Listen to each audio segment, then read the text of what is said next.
During NASA's Apollo program in the 60s and early 70s, 12 men walked on the moon. But what happened to the incredible machines that made it possible? Let's find out. Houston, Tranquility Base here. The Eagle has landed.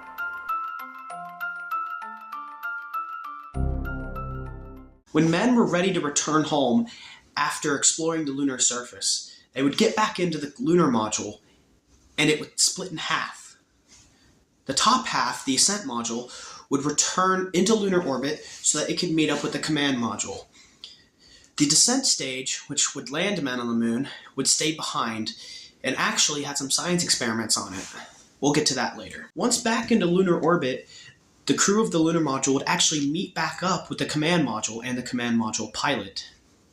They would dock, and then the crews of the lunar module would transfer back into the command module. After this, there was no need to have the lunar module anymore since the mission had already been completed and now they just had to get home. So they would jettison the lunar module into lunar orbit. Most lunar modules ended up crashing into the moon because they were told to do so by NASA.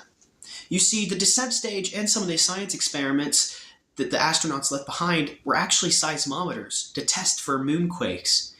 They would also test for meteor impacts and to see how that impacts the lunar surface and the interior of the moon. But they were worried that the batteries of the seismometers would die before a lunar impact happens. So, what are you going to do? NASA decided to create a meteor. The lunar module ascent stages, which were no longer necessary to the mission, were deorbited automatically and would crash into the moon. Apollo's 12, 14, 15, 16, and 17's lunar modules all did this. Apollo 13's Aquarius, which was the nickname for their lunar module, ended up burning up into the Earth's atmosphere after an accident on board left the moon mission stranded. They eventually returned home using the lunar module as a lifeboat. Apollo 10's lunar module, Snoopy, actually ended up in solar orbit and is there right now. You see, Apollo 10 was a dress rehearsal for Apollo 11, which ended up becoming the first manned mission to land on the moon. So because they didn't need to crash a Snoopy into the moon, they ended up just launching it into solar orbit. Apollo 9, which was an Earth orbital mission designed to test the lunar module systems, would actually jettison their lunar module Spider into Earth orbit, which ended up burning in the atmosphere. But what happened to Eagle? Eagle is the nickname for the lunar module that landed Neil Armstrong and Buzz Aldrin on the moon in the first moon mission. Apollo 11's Eagle wasn't actually told to crash into the moon, so it was just left in lunar orbit. The moon's magnetic field is very odd, and it obviously will affect things in orbit. And, well, we don't know what happened to Eagle. It could have crashed into the moon. It could still be in lunar orbit today.